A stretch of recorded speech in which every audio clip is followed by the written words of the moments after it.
सर्वरक्षक परमपिता परमात्मा को याद करते हुए, जो हम सब लोगों के लिए अन्न, जल, वायु, प्रकाश इत्यादि की समस्त व्यवस्था करता है और हम सब मनुष्यों की आवश्यकता के लिए ज्ञान को प्रदान करता है, उस परमपिता परमात्मा को याद करते हुए, उनको कृतज्ञतापूर्वक प्रणाम करते हुए, आइए उसी परमपिता परमात्मा ने सृष्टि के आदि काल में वेदों के रूप में जो हमको ज्ञान दिया और उस वेदों में जो ईश्वर की स्तुति, प्रार्थना एवं उपासना के बारे में जो विस्तार से वर्णन है, उसी स्तुति, प्रार्थना, उपासना के जो मंत्र हैं उसी के बारे में चर्चा करेंगे।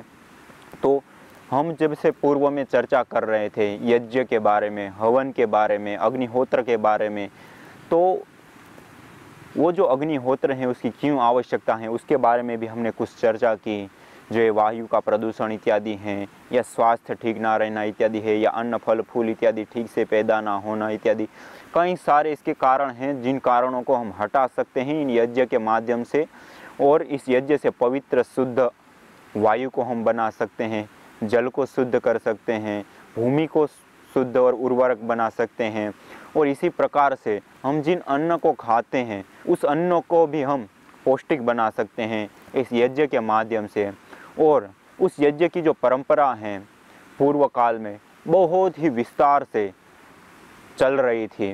पूरे समाज में सब जगह पर विभिन्न प्रकार से यज्ञ, हवन इत्यादि किए जाते थे। सामान्य लोगों से लेकर के, दैनिक यज्ञ से लेकर के, और राजा महाराजा लोग भी इन यज्ञ को किया करते थे। ऋषि लोग आया करते थे और वो राजमहलों में भी यज्ञ कराया करते थे। जैसे हम पहले देखें तो भगवान राम की जो कथा आती है, उनकी जो जीवनी आती है, तो उसमें भी यज्ञ का उल्लेख आता है। भगवान राम यज्ञ जब ऋषि लोग करते हैं तो उसकी रक्षा के लिए जाते हैं। और इसी प्रकार से जब राम का जन्म होता है उस समय भी उनके जो उपनयन संस्कार इत्यादि होते हैं, जब वो गुरुकुल में जाते हैं तब भी वो यज्ञ करते हैं। और इसी प्रकार से कई विभिन्न प्रकार के यज्ञों का उल्लेख, और भगवान श्री कृष्ण के जीवन में भी इस प्रकार से यज्ञ का उल्लेख आता है, और अन्य महापुरुषों के जीवन में भी ये देखने को मिलता है। तो ये जो यज्ञ की परंपरा है वो बहुत ही बड़े विस्तार से ये यज्ञ की परंपरा चली आ रही है। और ये जो यज्ञ हो इतना विशेष कर्म है कि वो हमारे स्वास्थ्य के लिए तो है ही है, लेकिन उसके साथ साथ ये सारा जो भूमंडल है, सारी जो पृथ्वी है, यज्ञो वै विश्वस्य भुवनस्य नाभि, ये सारा जो विश्व है, सारा जो ब्रह्मांड है, उस ब्रह्मांड की जो मूल नाभि है वो है यज्ञ। अर्थात यदि हम यज्ञ के साथ जुड़े रहेंगे, यज्ञ करेंगे, तो उसके माध्यम से सारा जो सृष्टि चक्र है, ऋतु चक्र है, वो भी सारा एक संतुलन में रहता है, सही रहता है। इसलिए इस यज्ञ को करने का विधान किया जाता है।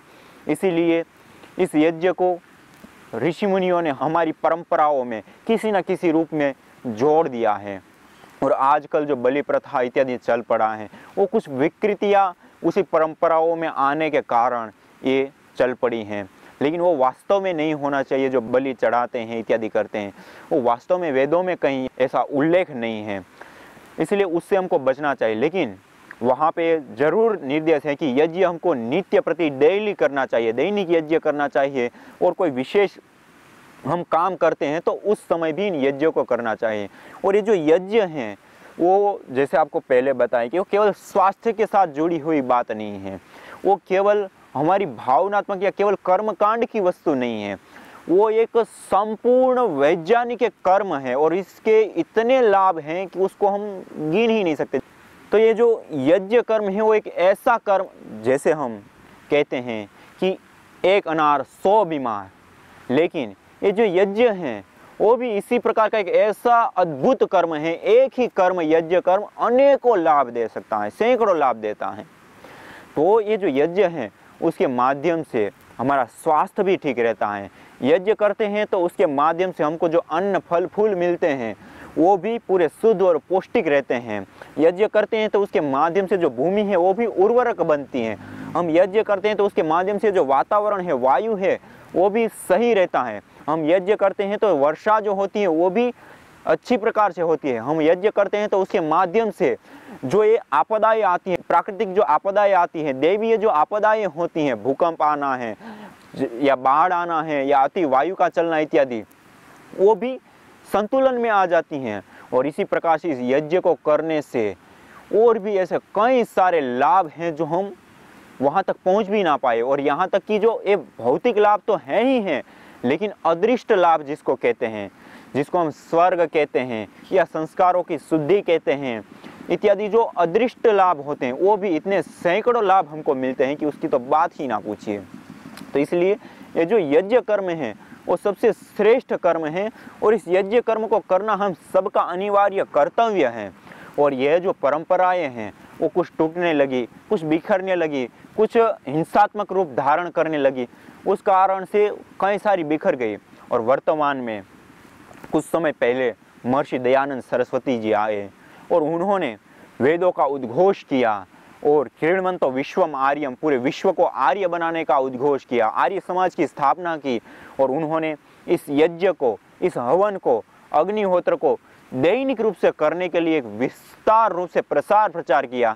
और महर्षि दयानंद सरस्वती जी ने संस्कार विधि नाम से जो पुस्तक लिखी, उस पुस्तक में इस यज्ञ का विस्तार से वर्णन किया है। और उसमें जो हमारा जन्म होता है, उसमें गर्भाधान संस्कार से लेकर के हमारा जो अंत्येष्टि यज्ञ होता है वहाँ तक के सारे यज्ञों का विधान किया है, उसको किस तरीके से मनाना, अर्थात हर संस्कार को 16 के 16 संस्कारों को यज्ञ के साथ जोड़ करके बताया है। और जब हम यज्ञ के साथ उनको जोड़ करके उन्होंने बताया और उसके साथ साथ उन्होंने मंत्रों का एक विधान किया, इन मंत्रों से आहुति देना, ऐसे करना, वो करना, मानी पूरा जो इसका विधि विधान होता है उसके अनुसार उन्होंने प्रस्तुत किया। और इतना उन्होंने ज़्यादा प्रसार प्रचार किया इस यज्ञ का कि आज आर्य समाज के माध्यम से करोड़ों लोग जुड़े हुए हैं और वो लोग इस यज्ञ को, हवन को करते हैं और लोगों को भी प्रेरित करते हैं। और ये जो यज्ञ हवन हो इतना लाभकारी है कि उसकी तो बात ही मत पूछिए। और ये जो हवन है उन्होंने जो विधान किया महर्षि दयानंद सरस्वती जी ने, और उन्होंने जो मंत्रों का अर्थ लिखा, उन मंत्रों के अर्थों के ऊपर हम चर्चा करेंगे। और वो जो मंत्र हैं वो वेद के मंत्र हैं और वो इतने दिव्य हैं। और उस मंत्रों में परमपिता परमात्मा की स्तुति, प्रार्थना एवं उपासना की गई है।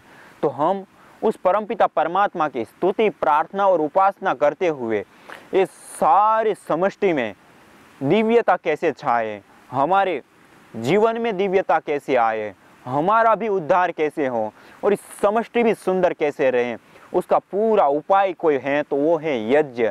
तो उसके बारे में हम विस्तार से जानेंगे। और वो जो वेद मंत्र हैं उस वेद मंत्रों का भी अर्थ जानते हुए, चिंतन मनन करते हुए हम अपने जीवन को धन्य बनाएंगे। तो आइए हम सब उस ऋषि दयानंद सरस्वती जी को, महर्षि दयानंद सरस्वती जी को प्रणाम करते हुए, जिनकी अथक परिश्रम और तप के कारण आज हमको ऐसी दिव्य प्रथा मिली है, आज हमको वेद मिल पाए हैं, आज हमको उस यज्ञ की परंपरा मिली है, उस देव दयानंद को प्रणाम करते हुए आइए हम वेद का जो प्रथम मंत्र है, अर्थात जो हम अग्निहोत्र करते हैं, हवन करते हैं, देव यज्ञ करते हैं, जो दैनिक यज्ञ करते हैं, उस दैनिक यज्ञ को करने में हम पूर्व में जो ईश्वर स्तुति प्रार्थना उपासना मंत्र बोलते हैं, तो वो जो ईश्वर स्तुति प्रार्थना उपासना मंत्र हैं उसके अर्थ के बारे में जानते हैं और उसके जो भाव है वो क्या है और उस यज्ञ को करने से हमको क्या लाभ मिलेगा, उसके ऊपर धीरे धीरे सारा प्रकाश डालते हुए हम आगे बढ़ेंगे। तो आइए प्रथम मंत्र जो है उसका उच्चारण करते हैं। ओम विश्वानि देव सवितर दुरितानि परासुव यद्भद्रं तन्न आसुव। ये मंत्र ईश्वर स्तुति प्रार्थना उपासना का प्रथम मंत्र है। विश्वानि देव सवितर दुरितानि परासुव यद्भद्रम तन्न आसुव। अर्थात जो विश्वानि देव सवितर दुरितानि परासुव, जो इस समष्टि को उत्पन्न करने वाले, सकल जगत के विधाता, सर्वव्यापक, सर्वरक्षक, सर्वनियंता, सर्वेश्वर, जो परमपिता परमात्मा हम सब की रक्षा करता है, हम सब के लिए अन्न, जल, फल, फूल, औषधि इन सब की व्यवस्था करता है, हमारे मस्तिष्क में ज्ञान प्रदान करता है और हम सब के अपने कर्मों के अनुसार फल प्रदान करता है। उस परमपिता परमात्मा से प्रार्थना कर रहे हैं कि विश्वानि देव सवितर दुरितानि परासुव, जो हमारे जीवन में अभद्रताएं हैं, जो अकल्याणकारी चीज़ें हैं, अर्थात हमको नीचे गिराने वाली चीज़ है, जो अंधकार है, जो तमोगुण है, जो दुर्गुण है, जो दोष हैं, जो अज्ञानता हैं, उसको हमारे जीवन से दूर कीजिए, उससे हमारे जीवन से हटा दीजिए, और उनको हमसे हटा दीजिए, हमको उनसे हटा दीजिए। और यद भद्रम तन्न आसुव, और जो भद्र हैं, जो कल्याणकारी हैं, जो शुभ हैं, उसको हमें प्राप्त कराइए, जो हमारे जीवन को निश्रेयस, मोक्ष, अपर की ओर, जो सत्व की ओर, चैतन्यता की ओर हमको ले जा रहा है, और जो हमारा कल्याण है उसकी ओर हमको आगे बढ़ाइए, उससे हमको जोड़ दीजिए। ये है प्रथम मंत्र का अर्थ। और ये जो प्रथम मंत्र है, मंत्र मानी एक दिव्य विचार, एक भागवत विचार, मननात् त्रायते इति मंत्र, जो मनन करने योग्य है, जो चिंतन करने योग्य है, जिसका चिंतन मनन करने से हमारे जीवन की रक्षा होती है, उसको कहते हैं मंत्र। मंत्र माने एक दिव्य विचार, एक भागवत विचार, जिस विचार को करने से हमारे जीवन की रक्षा होती है, हमारा जीवन उन्नत बनता है, हमारे जीवन के जो दुख, दोष, दुर्गुण हैं वो दूर होते हैं, उसको कहते हैं मंत्र। और मंत्र मानी दिव्य विचार। और हम वास्तविक रूप में देखें तो जो हमारे विचार होते हैं उसी का विस्तार होता है भौतिक जगत, अर्थात मनुष्यकृत जो जगत हैं, जिन ऐश्वर्यों को हम देखते हैं, वो सारा का सारा हमारे विचार के विस्तार की अभिव्यक्ति ही तो होता है। और इसी प्रकार से हमारा जो व्यक्तिगत जीवन है, वो हमारा व्यक्तिगत जीवन भी इसी का एक विचार का ही एक परिणाम होता है। अर्थात हम पहले जैसा विचार करते हैं, जैसे उदाहरण रूप में हम देखें तो हम कोई बिल्डिंग बनाते हैं या कोई नगर का निर्माण करते हैं, या ऐसी कोई भी भौतिक चीज़ है, जैसे प्लेन बनाते हैं या रॉकेट बनाते हैं या कंप्यूटर बनाते हैं या मोबाइल बनाते हैं या और भी अन्य कोई भी वस्तु या अन्य कोई चीज़ हम बनाते हैं, तो उससे पहले क्या करते हैं, मनुष्य अपने मन में सोचता है, विचारता है और एक पूरी कल्पना अपने मस्तिष्क में कर लेता है कि ये चीज़ ऐसे ऐसे बनेगी, ऐसे सुख देगी, इससे सुविधाएं देगी, ऐसे ऐसे इसको चलाएंगे, वो करेंगे, ऐसे करेंगे, ऐसे ऐसे इसको बनाएंगे। तो इस तरह से पहले हम विचार कर लेते हैं, फिर उस विचार को कर्म रूप में लाते हैं, वो बाहर अभिव्यक्त होता है। तो वो बिल्डिंग, जैसे हमने बिल्डिंग के बारे में सोचा, विचारा कि ऐसे बाथरूम रखेंगे, ऐसे किचन रखेंगे, ऐसे बेडरूम रखेंगे, ऐसे बैठक रूम रखेंगे, ऐसे टीवी लगाएंगे, इस तरीके से ऐसे सारा हम सोच विचार लेते हैं और फिर उसी के आधार पर हम बाहर उसको कर्म रूप में लाते हैं, उसी के आधार पर उसका स्ट्रक्चर खड़ा करते हैं। तो वास्तव में वो वैसी बिल्डिंग बन जाती है और वैसा ही हमको वो सुख देती हैं। तो पहले क्या होता है, हमारे मन में विचार होता है और उसकी अभिव्यक्ति होती है बाहर। तो इसी प्रकार से पूरे जगत में जो मनुष्यकृत ऐश्वर्य हैं वो सारा का सारा, और इसी के साथ साथ हमारा जो जीवन है, आज हम सुखी हैं, हम दुखी हैं, हम ऐश्वर्यवान हैं या हम गरीब हैं या हम क्रोधी हैं या लोभी हैं इत्यादि, जो भी हम आज हैं, उन सब का मूल यदि कोई है तो विचार है। तो वो जो विचार होते हैं उसको हम दिव्य बनाएं, उसको भागवत विचार बनाएं, श्रेष्ठ विचार करेंगे तो हमारा जो जीवन है वो भी दिव्य बनेगा, भागवत बनेगा, हमारा जीवन भी ऐसा ही श्रेष्ठ बनेगा। अर्थात जैसा हमारे मन में विचार होता है वैसे ही हम कर्म करते हैं और जैसा कर्म करते हैं वैसे ही हम बन जाते हैं। इसलिए दिव्य विचार करने के लिए, भागवत विचार करने के लिए कहा जाता है, और जो विचार के विस्तार की अभिव्यक्ति होती है वही ये जगत होता है और वही हमारा जीवन होता है। इसलिए ये जो विचार है उसको हमको खास करके ध्यान में रखना होता है और हम जैसे बनना चाहते हैं वैसे विचार बनाएं। और विचार हमारा कहाँ से बनता है, शास्त्रों को पढ़ने से। विचार हमारा बनता है चिंतन मनन करने से। विचार हमारा बनता है देखने से। जैसे हम समाज में देखते हैं, जैसे ऐश्वर्यवान लोग, गरीब लोग या अलग अलग परिस्थितियाँ, अलग अलग चीज़ें हम देखते हैं, वहाँ से हम शिक्षा लेते हैं। इसी प्रकार हम सुनते हैं, उसके माध्यम से हम शिक्षा लेते हैं, और जो हम सुनते हैं, देखते हैं, पढ़ते हैं, चिंतन मनन करते हैं, उसी के आधार पर हम विचार करते हैं। तो वो जो विचार है उसका परिणाम जो है वो तो आपको मैंने बताए, लेकिन वो जो हम देख रहे हैं, सुन रहे हैं, वो ऐसी चीज़ हो जो श्रेष्ठ हो। अर्थात हम यदि जो श्रेष्ठ पुरुष हैं, महापुरुष हैं, जिसको हम समाज में देखें कि इतने उत्कृष्ट होते हैं उसके चरित्र, उनके उतने उत्कृष्ट होते हैं उनके कर्म कि युगों युगों तक उनको लोग याद करते हैं। और उसी व्यक्ति का जो जीवन चरित्र है, उसी व्यक्ति का जो चिंतन मनन है, उसी व्यक्ति का जो चरित्र है, उसको यदि हम चिंतन मनन करें, उनको देखें, और ऐसे श्रेष्ठ लोग जिसको हम उंगली से दिखा सके कि इतने, कुछ ही तो लोग होते हैं जो हम उंगली से कह सके कि देखो ये, देखो ये। तो ऐसे जो श्रेष्ठ लोग होते हैं, उनका जो जीवन है, उनका जो चिंतन मनन है, उनके जो कर्म हैं, उसको देखें तो वैसा ही हमारे मन में चिंतन मनन होगा, विचार होगा। और जैसा हम देखेंगे वैसा ही विचार बनेगा, और जैसा विचार बनेगा वैसा ही हम करेंगे, तो वास्तव में हम भी महापुरुष बन जाएंगे।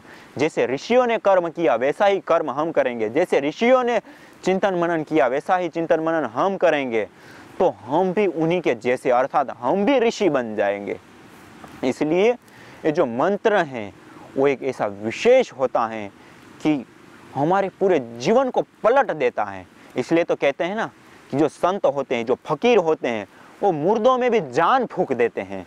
उसका अर्थ क्या होता है? वो मर जाने के बाद जान फूंकने की बात नहीं होती है, वो बात होती है जब हम सामान्य रूप से जीवन जीते हैं, ना हमारे मन में कोई उत्साह है, ना कोई ऐसी ऊर्जा है, ना कोई ऐसी कुछ विशेष कर गुजरने की कोई संकल्पना है हमारे भीतर, और ऐसा नीरस हम जीवन जी रहे होते हैं, बिल्कुल दुर्बल, गरीब, सामान्य जीवन जी रहे होते हैं।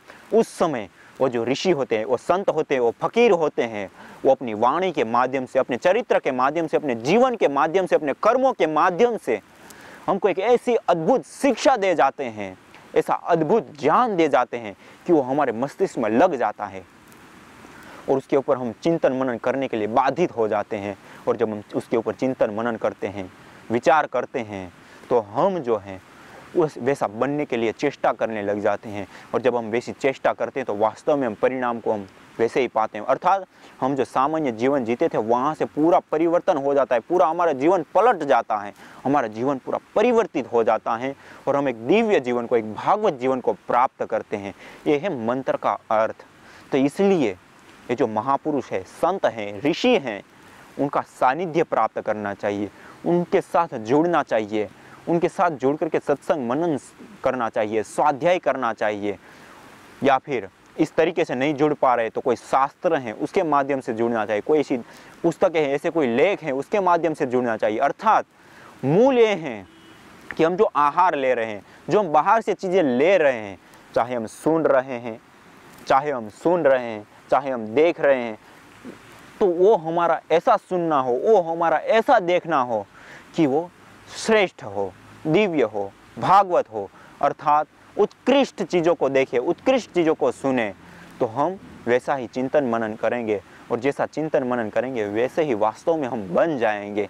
इसलिए जो ऋषि है, श्रेष्ठ है, जो महापुरुष है, जो दिव्य पुरुष है, उनको हमारी दृष्टि के सामने रखें, उन्हीं का चिंतन मनन करें, उन्हीं के जीवन को देखें, उन्हीं के चरित्र को देखें, और उन्हीं के कर्मों को देखें। और जब वैसा ही देखेंगे तो वैसा ही हमारे भीतर, हमारे मन में चिंतन मनन होगा, और जैसा चिंतन मनन होगा वैसा ही हमारी चेष्टाएं होगी, और जैसी चेष्टाएं होगी वैसा ही हमारी कृति होगी, और जैसी कृति होगी वैसा ही तो परिणाम होता है। अर्थात हम भी वैसे महापुरुष बनेंगे, हम भी ऐसे दिव्य पुरुष बनेंगे, हम भी उस ऋषियों जैसा जीवन जिएंगे। तो ये है मंत्रों का अर्थ। इसलिए हमको खास ध्यान रखना चाहिए इस मंत्रों के माध्यम से दिव्य जीवन, भागवत जीवन को प्राप्त करने के लिए। तो ये जो मंत्र हमने देखा, ओम विश्वानि देव सवितर दुरितानि परासुव यद भद्रम तन्न आसुव, जो भद्र है, जो कल्याणकारी हैं, जो शुभ हैं, उसको हमें प्राप्त कराइए। और जो नेगेटिव थॉट हैं, जो नेगेटिव चीज़ें हैं, जो हमारे जीवन को अंधकार की ओर ले जाती हैं, जो हमारे जीवन को नीचे की ओर गिराती हैं, जो हमारे जीवन में हानिकारक है, बाधक है हमारे जीवन में, उन चीज़ों से हमको ऊपर उठाइए। ऐसे हम उस परमपिता परमात्मा से प्रार्थना करते हैं। प्रार्थना का मतलब ये नहीं होता है याचना करना, मांगना। प्रार्थना का मतलब होता है प्रकृष्टेन अर्थना, प्रार्थना, अर्थात हम जिस चीज़ को चाहते उसको प्रकृष्ट रूप से चाहे, अति उत्कृष्ट रूप से हम उसकी चाहना करें। अर्थात जिस चीज़ को हम चाहते हैं कि ये हमारे जीवन में होना चाहिए, उसको हम अपने मन में बार बार लाए, उसको हम अपने मन में बार बार उसके बारे में चिंतन मनन करें, उसके लाभ देखें, उसका सुख देखें, तो वो जो चीज़ है वो प्रार्थना होती हैं और वो हमारे जीवन में बहुत ही जल्दी घटित हो जाती है। जितनी ज़्यादा बार हम उसकी हमारे मन पर छाप डालेंगे, अर्थात जिस चीज़ को हम चाहते हैं उसको जितनी बार बार हम अपने मन के सामने प्रस्तुत करेंगे, उतनी ही जल्दी वो हमारे जीवन में प्रतिष्ठित हो जाएगी। इसलिए तो कहते हैं जो मंत्र होते हैं उसका जप करने के लिए कहते हैं ना कि मंत्र का बार बार जप करना चाहिए। जप करने का अर्थ ही यही होता है कि हम जो मंत्र उच्चारित करते हैं उसका जो अर्थ है वो हमारे मस्तिष्क से गुजरता हुआ हमारे मन में छाप छोड़ता चला जाए, और जितना ज़्यादा बार उस छाप को गहराईता के साथ हम अपने भीतर छोड़ेंगे, उतने ही उत्कृष्ट हमारे मन का जो वेग है वो बढ़ता ही चला जाता है। और जो मन का वेग है वही तो सब कुछ होता है। मन का वेग ही तो हमको दुष्कर से दुष्कर जो परिस्थितियां होती है, दुखमय जीवन होता है, उससे भी पार कर देती हैं। इसलिए ये जो मंत्र हैं उसके ऊपर हमको चिंतन मनन करना चाहिए। दिव्य विचार, भागवत विचार के ऊपर हमको चिंतन मनन करना चाहिए और दिव्य विचार, भागवत विचारों को अपनाना चाहिए। और जब ऐसे विचारों को अपनाएंगे तो हमारा जीवन जो है वो दिव्य बनेगा, भागवत बनेगा, श्रेष्ठ बनेगा और एक ऋषियों जैसा हम जीवन जी पाएंगे। तो यही है इस मंत्र का संदेश। तो आज इतना ही। इसी के साथ ओम